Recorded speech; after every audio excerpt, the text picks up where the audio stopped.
Okay, hi everyone. Thank you for joining us this afternoon. As part of the University of Wolverhampton's Black History Month programme, we have a very exciting day of events that will take us right through to this evening.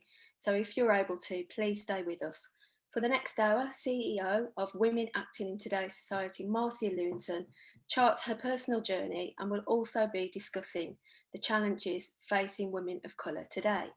If anyone has any questions, please type them in the Q&A box and we'll go through them at the end of the talk.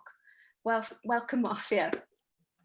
Thank you so much, Claire. Thank you for such a warm introduction. It's my pleasure to be with you all today.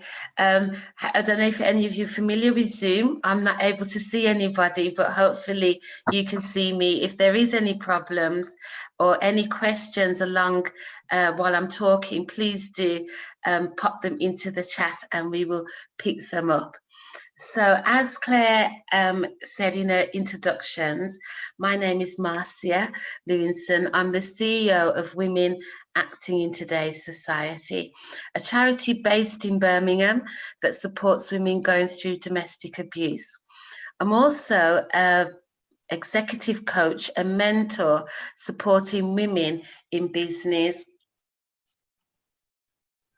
For the next hour, I will going to share with you my journey as a Black woman born here in Birmingham and my role at WAITS and how I got into WAITS many, many years ago.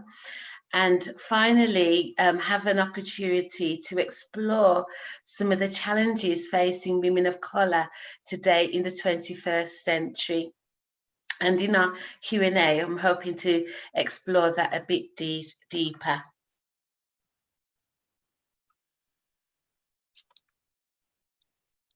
So I'm going to start at the very beginning, as they say, and I should start off talking about my growing up and my journey from growing up in Birmingham way back in the 60s all the way up to where we are today. So hopefully you'll enjoy this journey and this trip down memory lane, which it is for me, but also bear in mind some of the challenges that I faced way back in the beginning of my life, so to speak, and compare that to how things are today.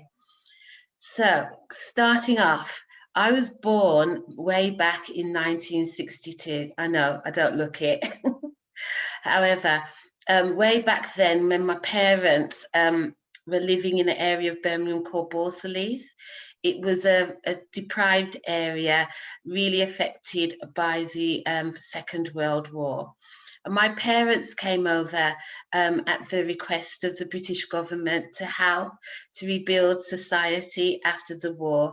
So they arrived here in the 50s and I was born in the 60s. In their early days, they lived in a deprived area, but by the mid-60s, they'd established themselves, both were working at Cadbury's and were able to buy their first home in Selly Oak. And this was where I grew up. So what was life like in the 60s? That picture at the bottom isn't me. It looks very similar to how I looked when I was much younger. But in life for me in the 60s was very much like this picture. The only Black girl in my school, in my primary school, my junior school, and into my secondary school, which had about 2,000 children in there. So that time was quite difficult. One of some of my earliest memories was when we moved into the house, very similar to the one at the top of the picture, in 1967, when the local shops wouldn't serve us. We went into the shops to buy goods or sweets that we would have to wait until the shop was empty. They would tell you to leave the shop and wait until it's gone. And when it came to handing over the money, they didn't want you to touch them. And so there was a little cat and mouse game that me and my sister used to play with them in putting the money into the shopkeeper's hand, making sure that we did touch them because they didn't want to touch you. They'd put the money on the counter. So these are some of the challenges that I faced as a young woman, young girl, growing up at school. things then moved on for me.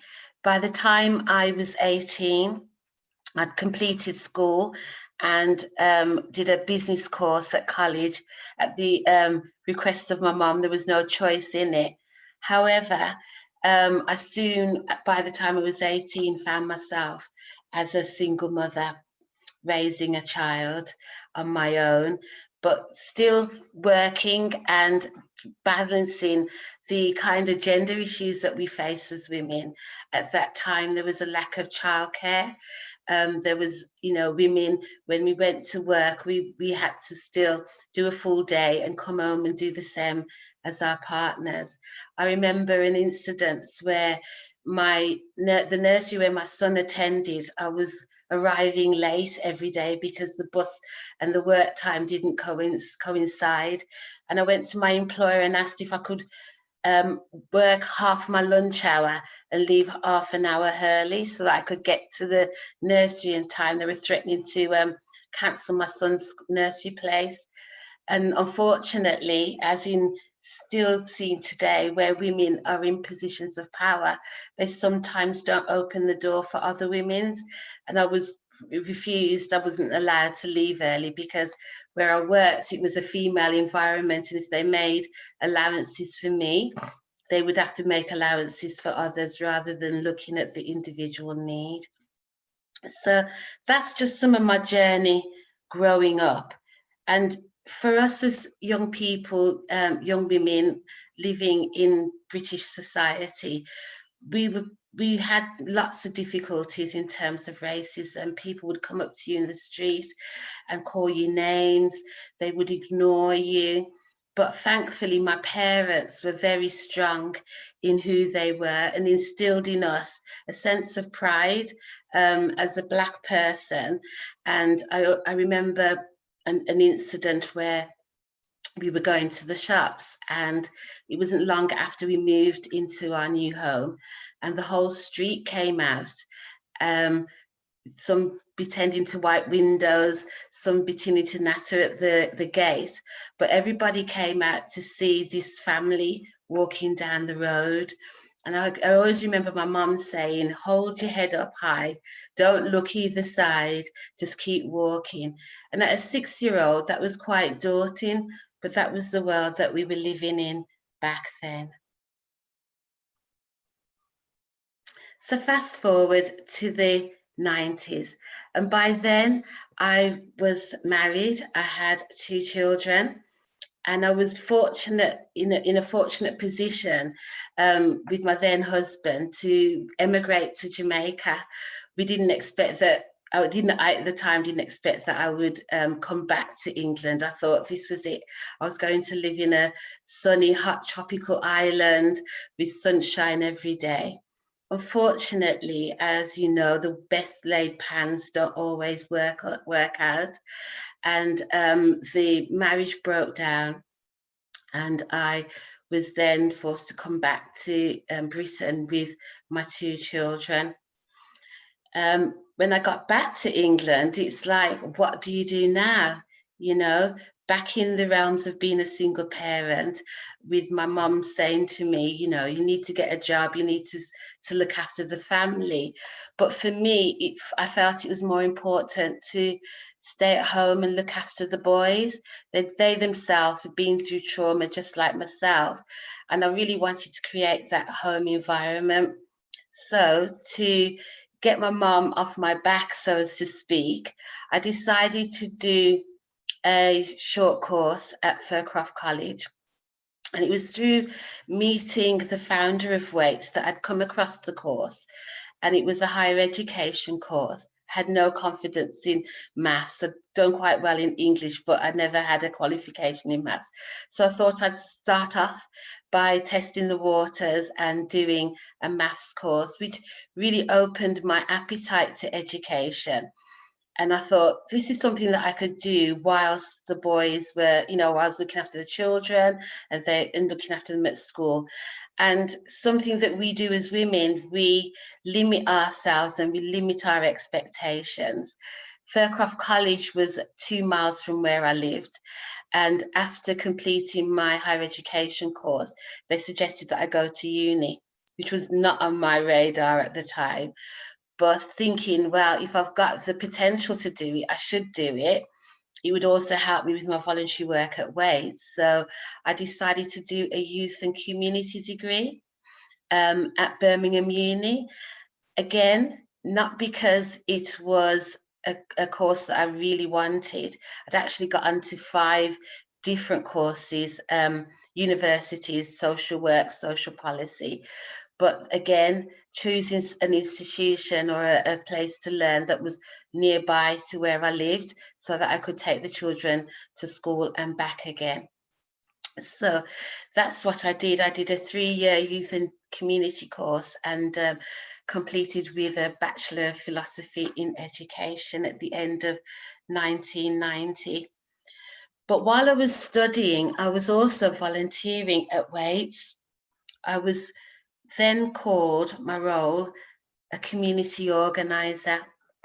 And I was really interested in volunteering in this role because growing up in the 60s and 70s and facing lots of various abuse and seeing injustices, particularly for people from African and Caribbean community, I had a real sense that I wanted to change the world, probably driven because of the experience that I had in the breakup of my marriage.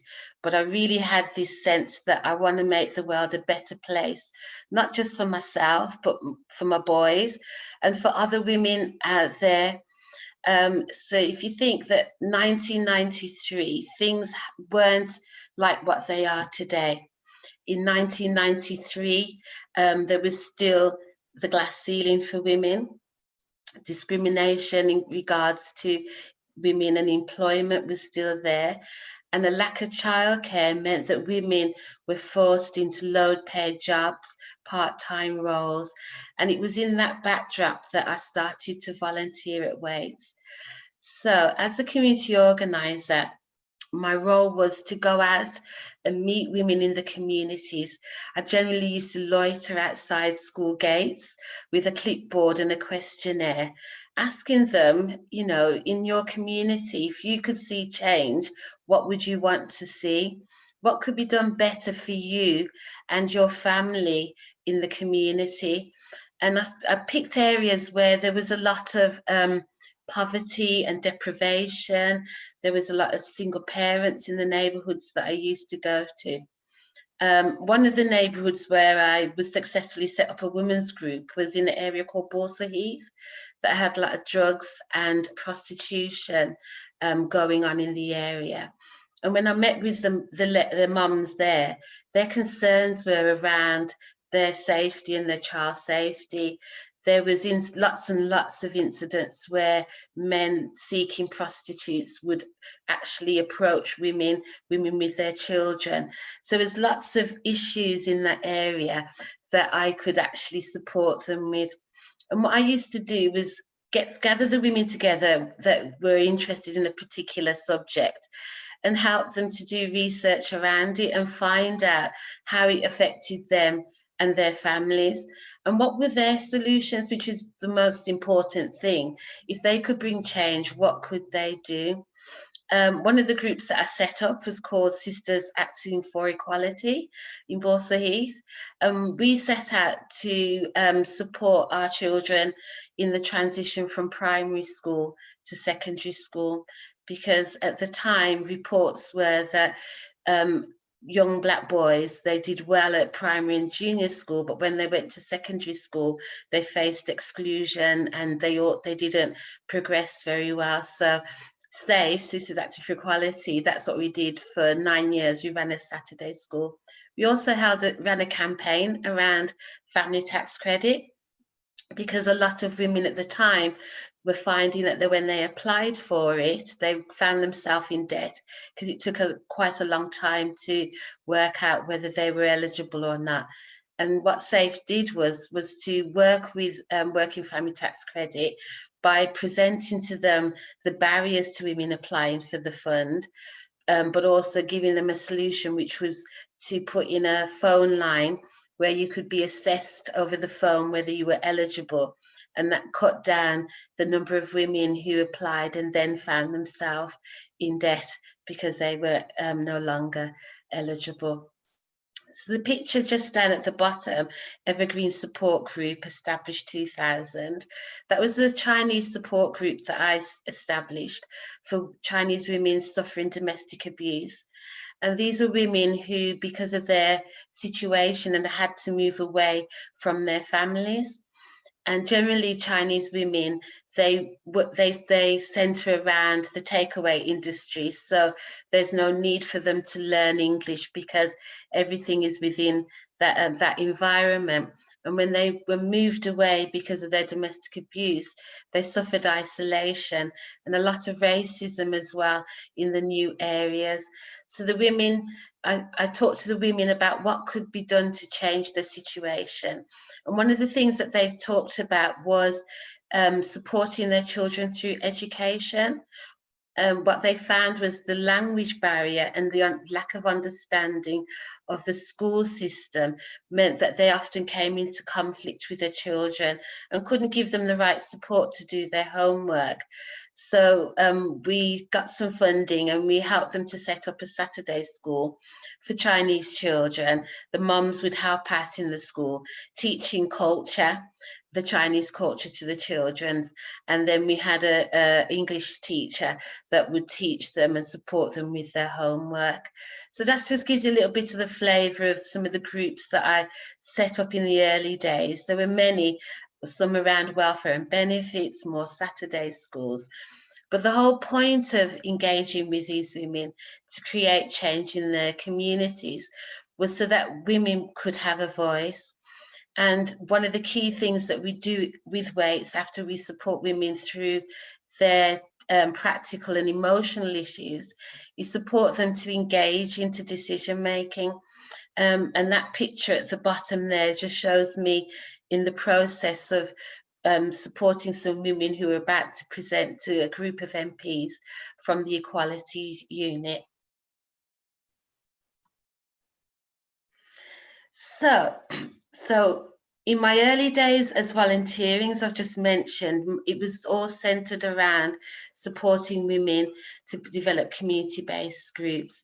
But what we found while we were supporting women was that more and more of the women who wanted to create change had experienced injustice themselves, mainly around domestic abuse.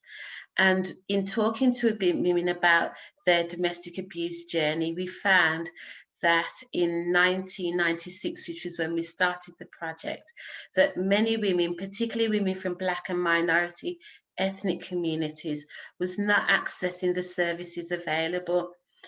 At that time, it was just mainly refuge services that were available to women. So you would need to uproot yourself and go into a refuge in order to get support around domestic abuse. And what we did was we consulted with the women and came up with an advocacy project and a counselling support that would provide them with holistic support to deal with their trauma, and really looked at how we could support more women to stay at home as opposed to having to uproot their children and to go into refuge. So 27 years later, what are we doing? So WAITS now is a fully established charity. We've won quite a few awards, and we now work with a clear group of women. So we work with women who are vulnerable, who have complex needs, or due to domestic abuse. So we have clients who suffer mental health problems, who through financial abuse are in poverty, women who, as I mentioned, have mental health, low mood and depression. And we also support women who are self-medicating.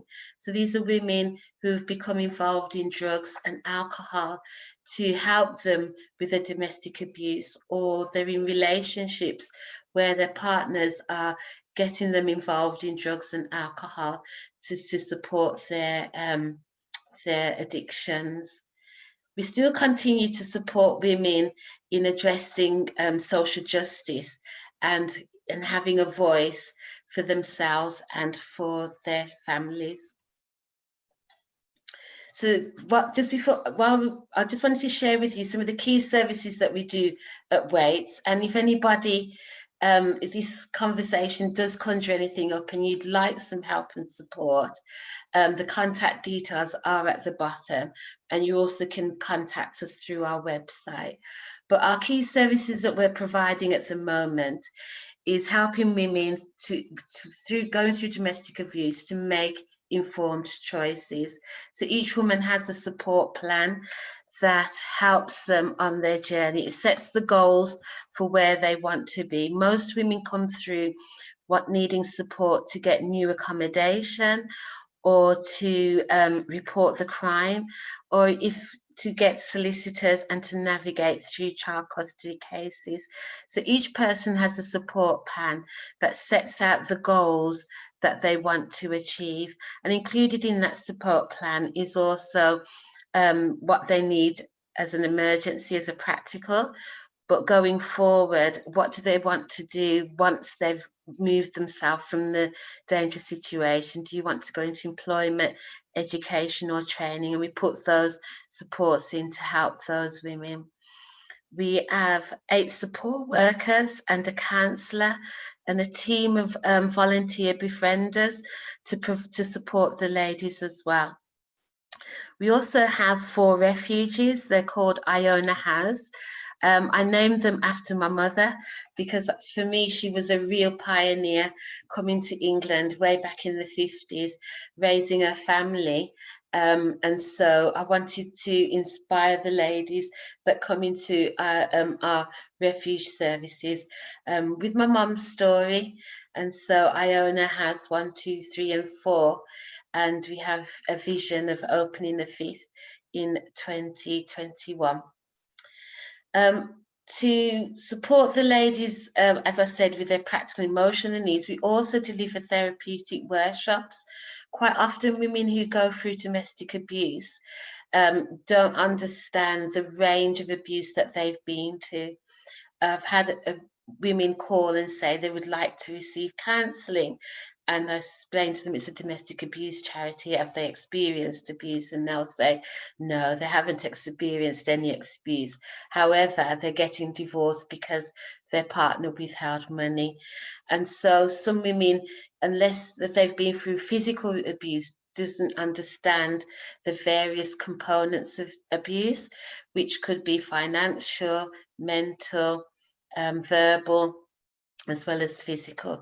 So delivering training around what is domestic abuse really helps women to understand what they've been through and develop the confidence to move on and move away from those situations.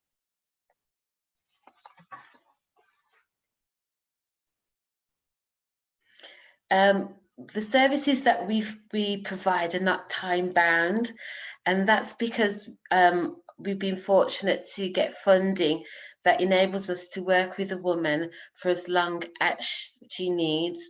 In this age that we're living in at the moment, statutory services are quite restricted in the amount of support that they can give to somebody and the length of support they can give to somebody. So at WAITS, we pride ourselves on the fact that we can work with a woman from 1 week to 6 weeks. Some clients just need that support to move away from the situation, or some clients need 18 months of support because they're dealing with addictions, or they're dealing with mental health as well. So we strive to enable women to think of their future and take control of their lives. And we provide emotional, practical, and peer support for women who face challenges and barriers within their lives. We believe that women need their own time and space to build a secure and sustainable future for themselves. So by providing that level of support, it means that our work is empowering, it's also supporting, and it's also progressing, and which all leads to us delivering a holistic service. So that's a little bit about my journey. So I started off, as you can see, as a volunteer. And I must say, when I did start as a volunteer, I didn't have a clue.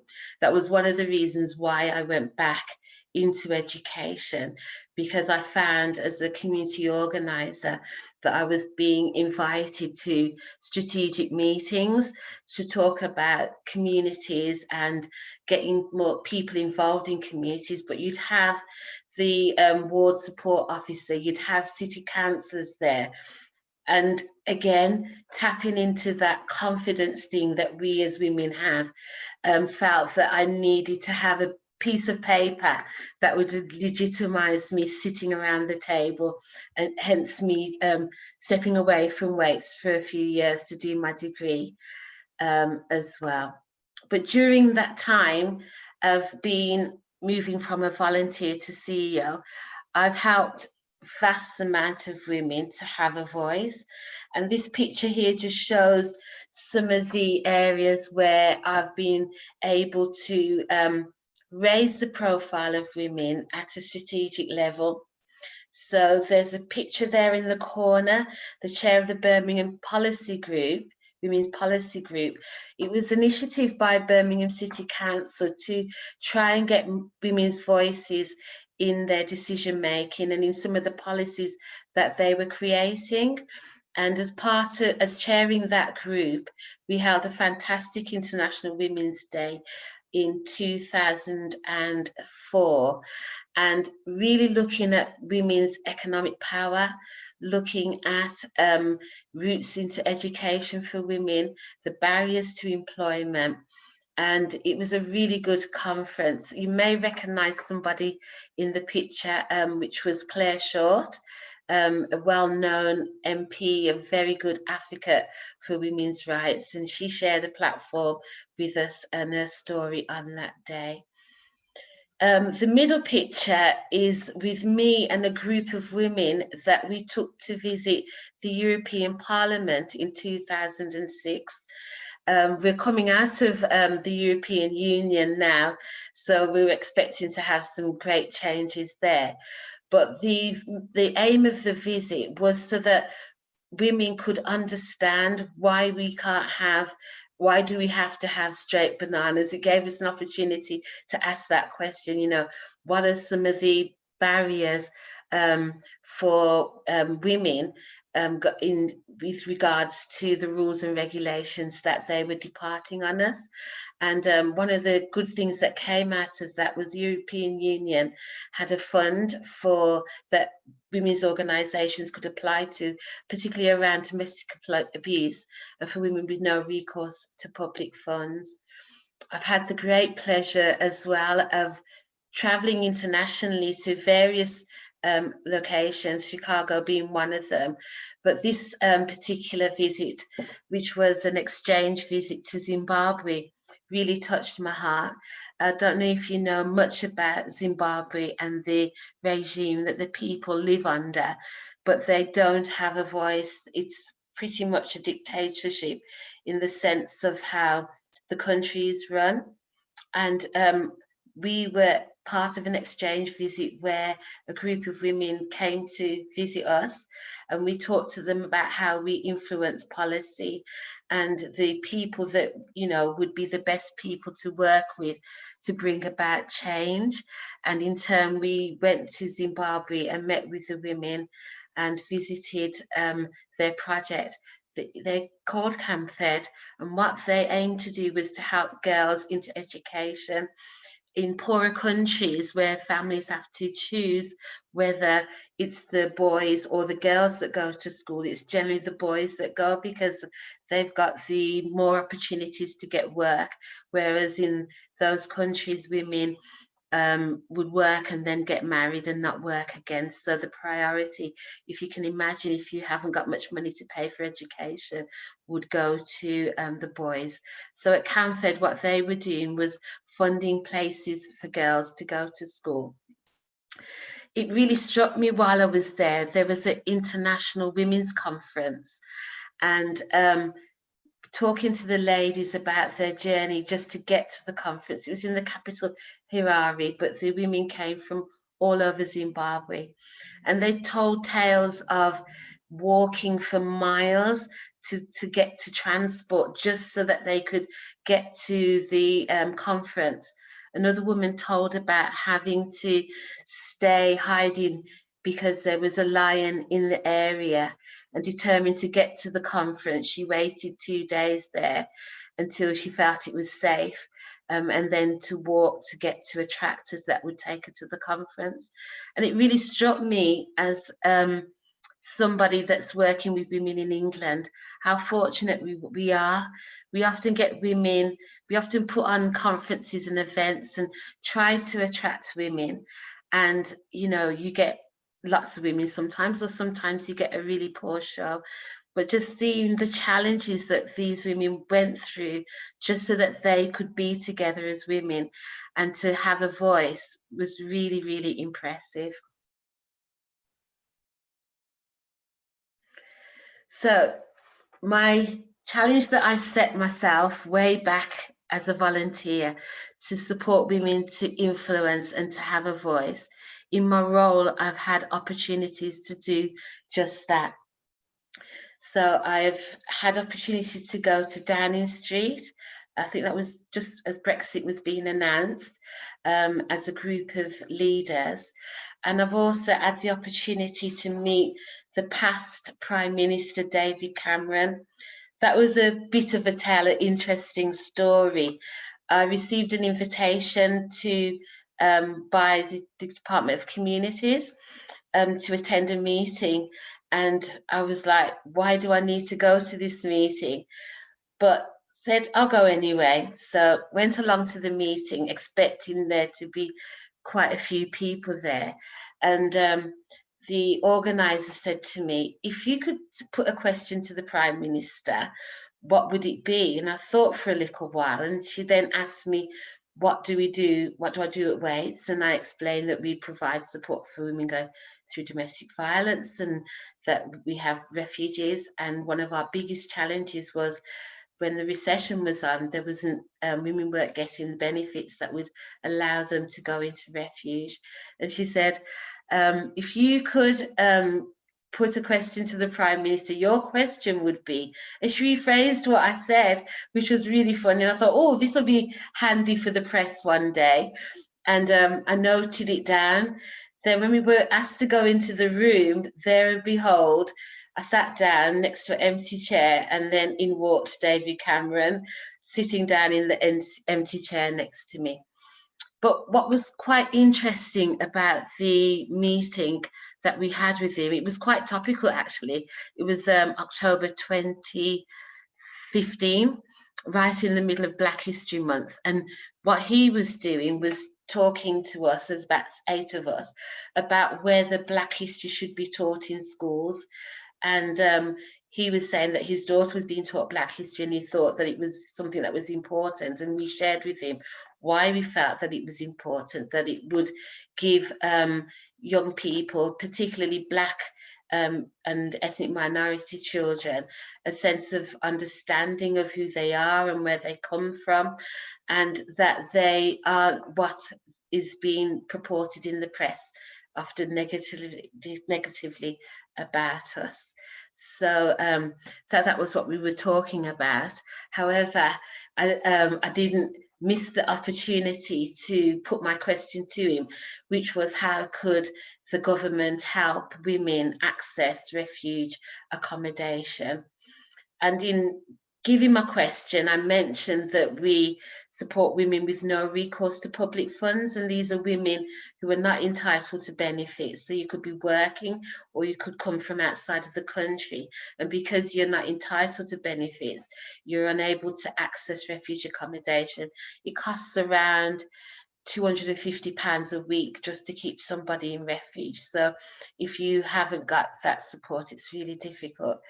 The Prime Minister jumped on my point about no risk of public funds, and not listening to the whole of the question kind of brushed me off by saying, well, you know, people with no recourse to public funds, there's not a lot you can do for them.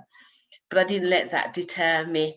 I just stopped him in his track and I explained to him that putting those ladies aside, women were in danger and women were being killed because they're not being able to access refuge accommodation.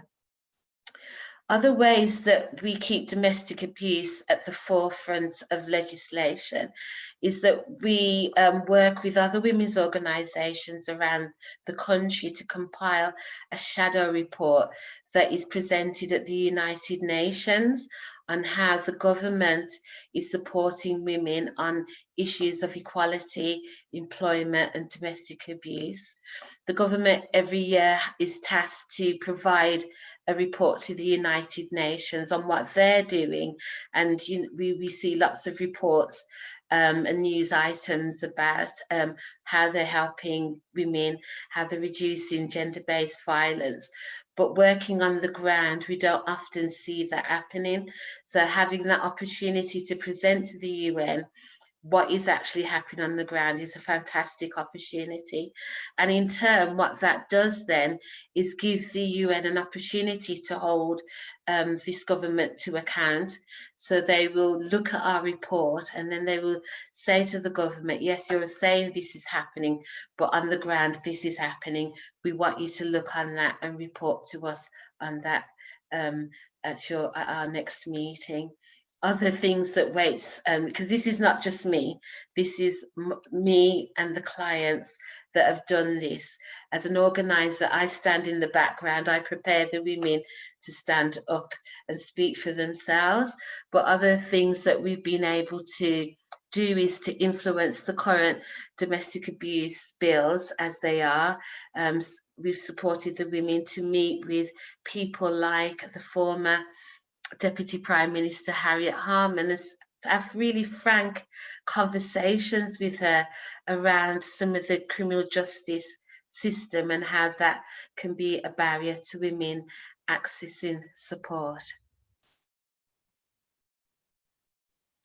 I just wanted to share with you some statistics so that you can have a flavour and see why it is that me and my staff at WAITS do the things that we do.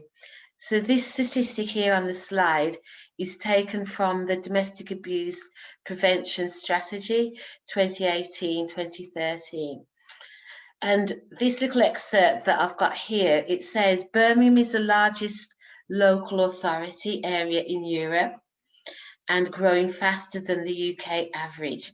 And at the same time, domestic abuse is increasing in the city, with an estimated 41,000 individuals experiencing domestic abuse annually. And with the vast majority of them being men. Over the last 10 years, I've seen an increase in calls for support to men going through domestic abuse. And I wouldn't deny that men do go through domestic abuse just the same as women, and quite often quite traumatic abuse as well. However, there is a need still to, because we haven't conquered domestic abuse for women, to still provide the support for women. There's a real danger sometimes that when the government is looking at how to deal with things generally, that they will use a broad brush approach rather than trying to sort the problem before moving on to the next. Last year, domestic abuse was the second highest reason for homelessness in Birmingham. And whilst 90% of victims who applied as homeless were accepted for housing, only 32% were actually given housing. In Birmingham, at the moment, there isn't a good enough supply of refuge, and women are being, and families are being put into travel lodges with no money to buy food in the restaurant and just a kettle. And so it is, really getting out of hand in terms of the number of cases and the support that's available to help the women. I just wanted to share with you some COVID stats. So I just need to move my screen. So in terms of COVID, when the government launched the lockdown on the 24th of March. In the first 3 weeks of lockdown, 16 women and children were killed, which was the highest in the last 11 years. Unfortunately, in June, I was at another meeting where that number is now increased to 33. In June, calls to the National Domestic Helpline increased by 80%. And on a local level, in May, the police saw a 30% increase in calls to 999, and to the domestic abuse helpline, there was a 40% increase in calls.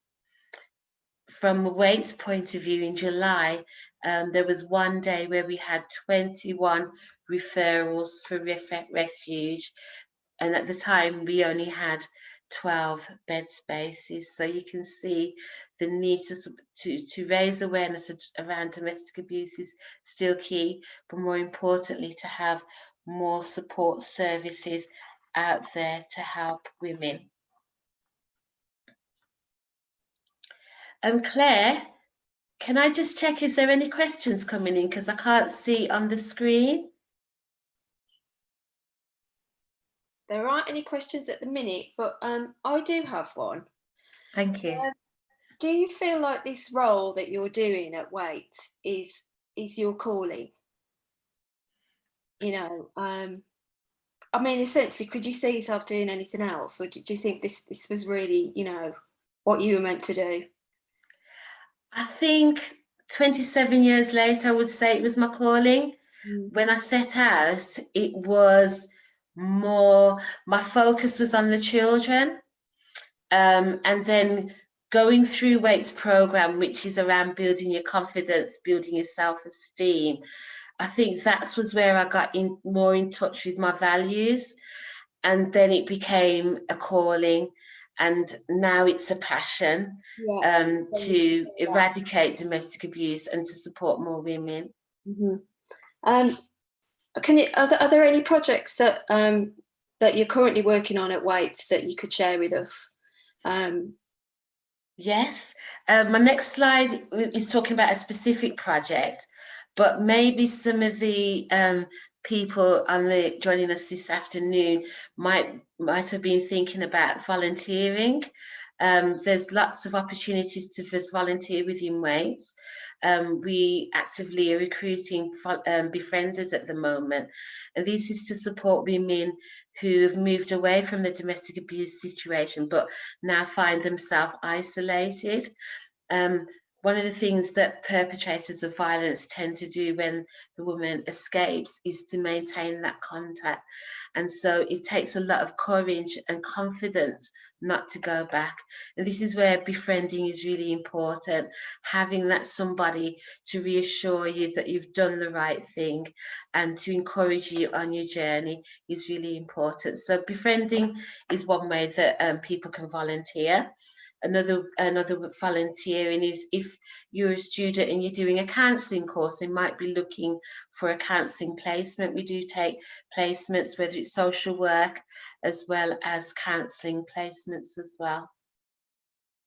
Thank you. Right. So have you got anything else you'd like to share with us? Yes, I've got a few more slides, but I just wanted to check in to see if anybody had any. I'll nip in and tell you. Thank you. Right, everybody, I'll move along. Okay, so just like I was just saying to Claire, we in light of the Black Lives Matter, I had a very interesting conversation with a police inspector. And I think this is some of the problems when you have a few people of colour that are in positions that can influence.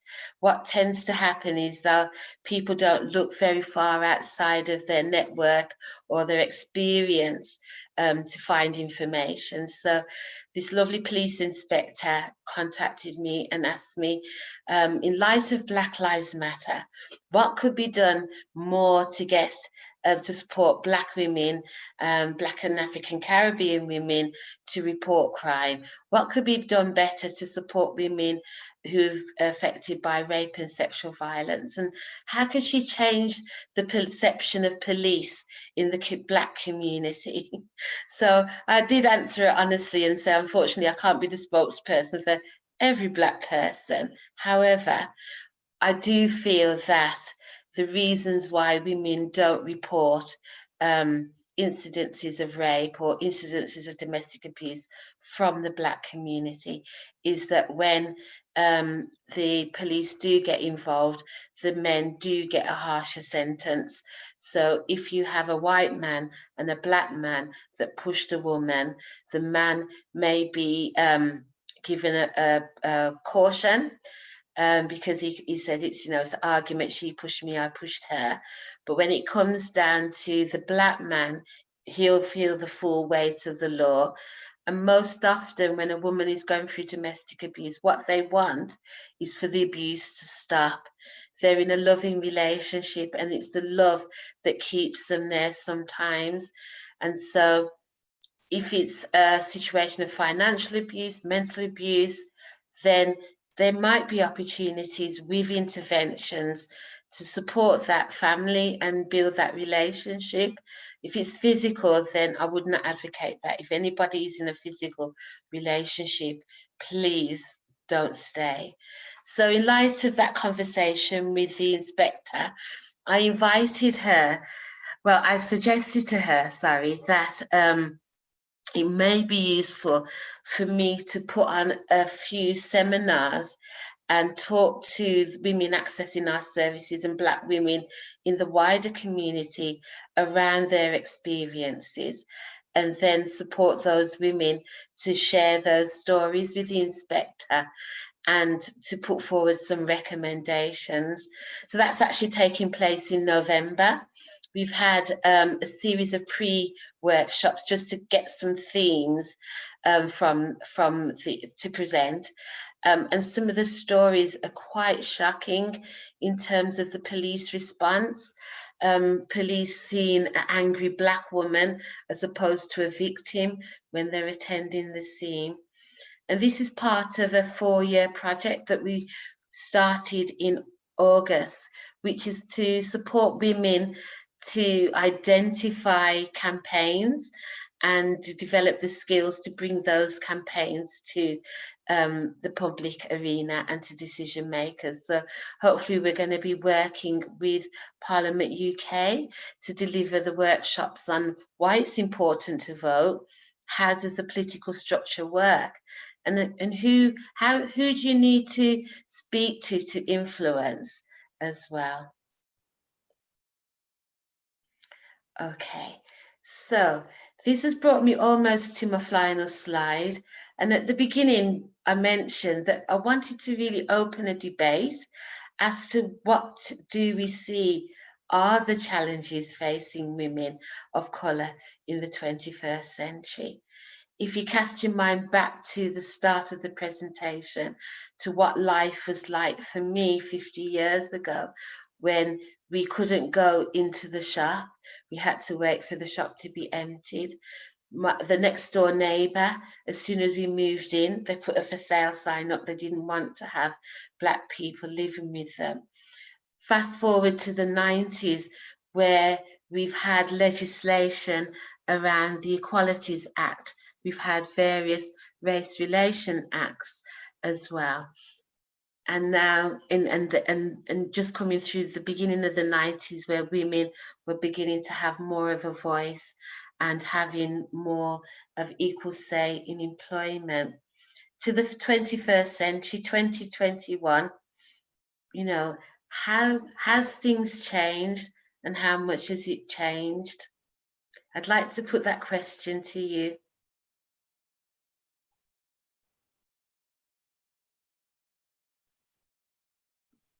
Would anyone like to put anything in the Q&A? Or I think everyone may be being a bit shy. I know. You don't need to be shy. I just think it's a really important subject, particularly as when I was growing up, racism was overt, it was in your face, you know. The teacher would say, you know, what do you expect as a black idiot? Or, you know, we had neighbours moving out and people would verbally abuse you in the street.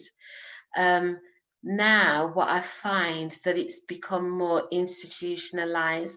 The general public are more aware of the diversity. You know, my neighbours are perfect, they do anything to help me, and more, you know, lots of people are like that in the community. But within institutions, say like the police, for example, or in education, there's still a lot of barriers, a lot of bias, a lot of prejudgments that are around. And I just wanted to ask the audience if they themselves see that, if they think that it is now gone underground where people are scared to say how they feel, and instead it's more done through behaviours.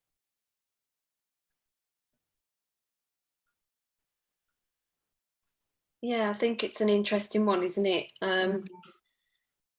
What do you think, Marcia? I mean, what's your experience of that? I think unfortunately it's now undercover. Yeah. And what we do see now, rather than people being prejudiced, i.e., I don't like you because of the colour of your skin or your gender, it's more down to people's unconscious bias.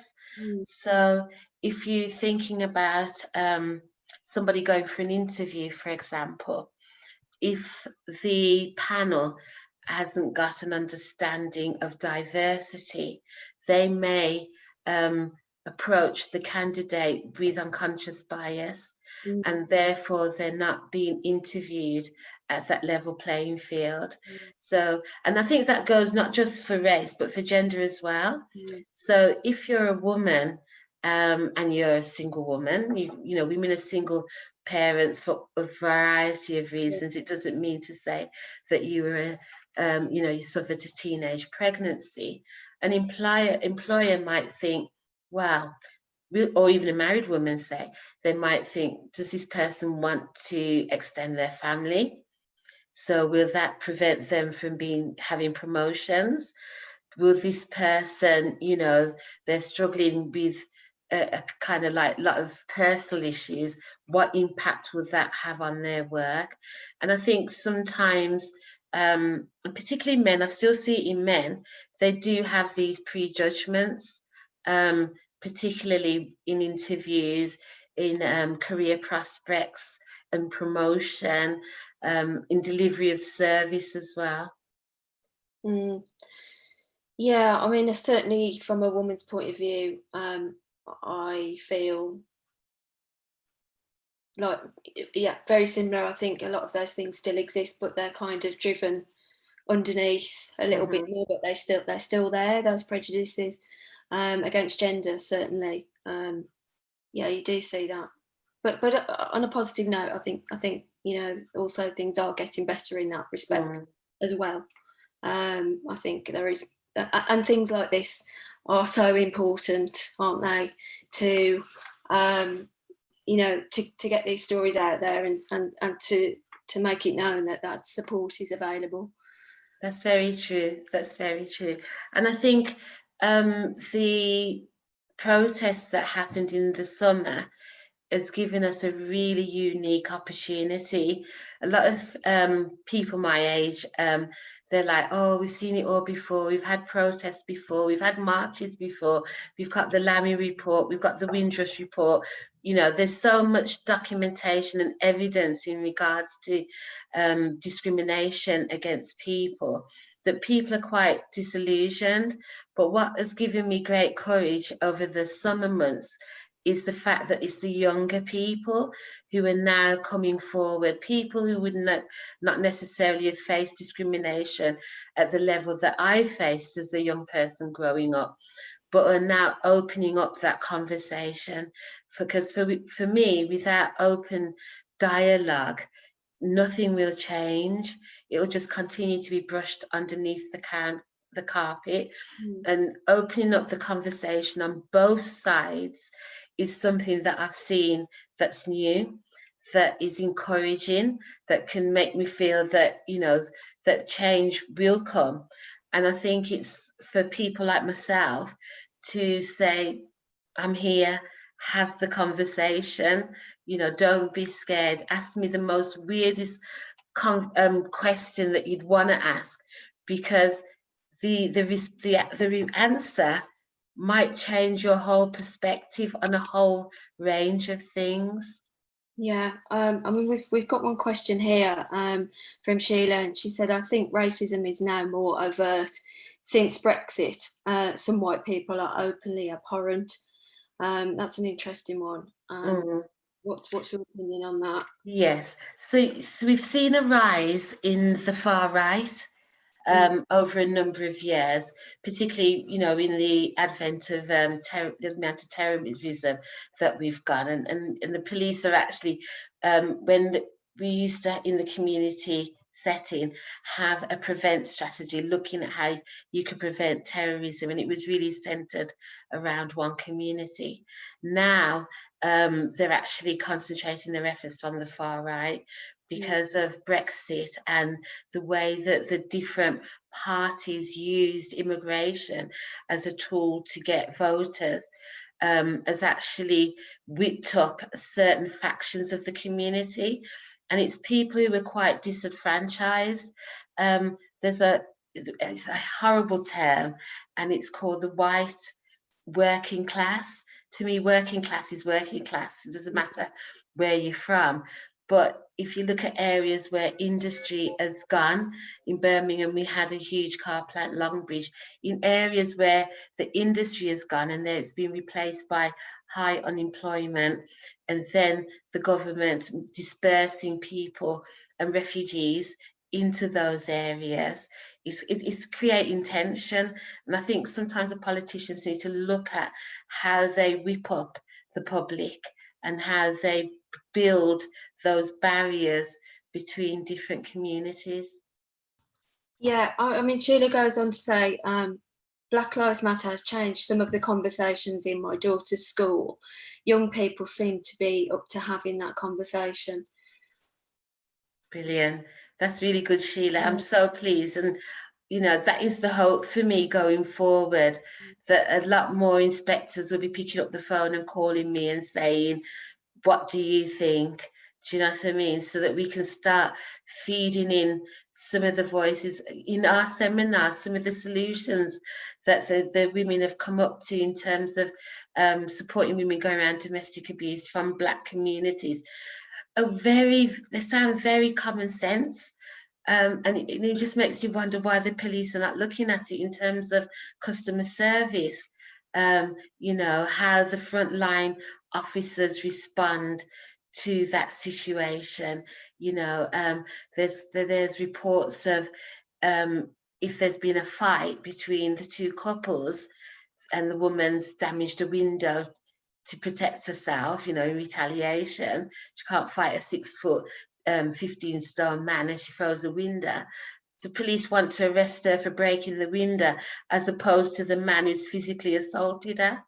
So, you know, it's those disparities that I hoping up the conversation will be able to change. Thank you, Sheila, for your comments. Thanks, Sheila. That concludes the questions. Marcia, do you have anything else for us? I'll just move to my last slide. We've got a few minutes, so if anybody else does have anything that they wish to add, please feel free to jump in or just unmute yourself and throw in your comments. It doesn't have to be a question, it could be a comment, you know. What do you think about the presentation? So it'll be really interesting to hear.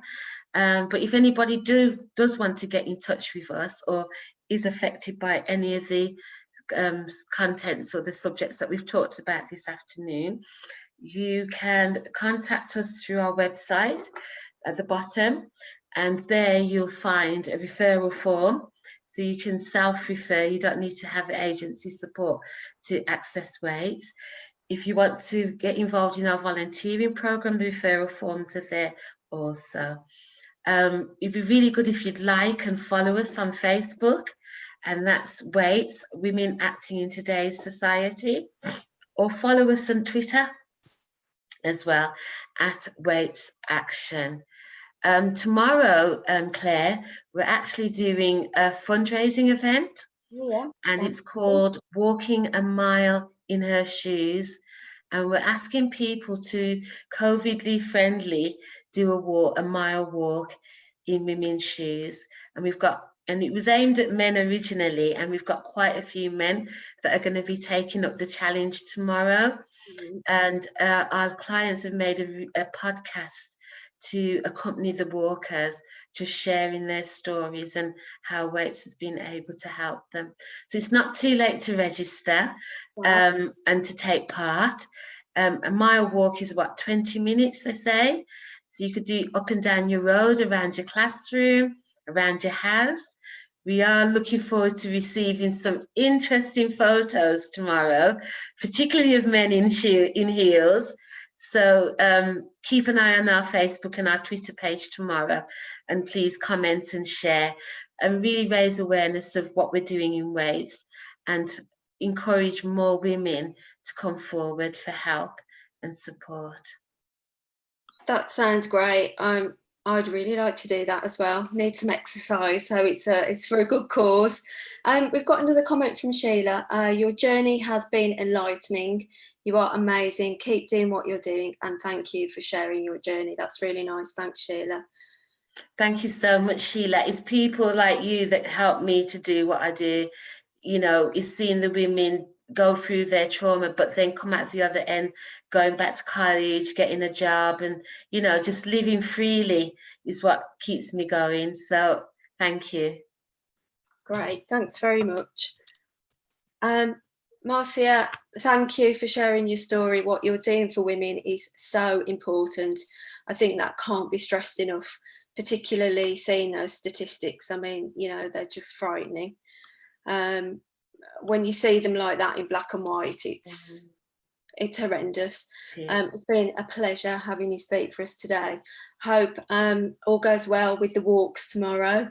If anyone is listening and you know anyone who may need support, then do encourage them to get in touch with WAITS. The email is waits.inquiries@gmail.com, or any of those addresses there that Marcia has put up on the screen. And of course, this will all be treated confidentially. Please stay with us if you can. Our next event is coming up very shortly at 6 p.m. Live from Detroit, poet, playwright and producer Jessica Caremore will be reading from her book, We Want Our Bodies Back. If you haven't booked on, then please do so now. This and our other events can be booked through Eventbrite. Hope to see you there. Thanks for all watching. Bye. Thank you. Bye.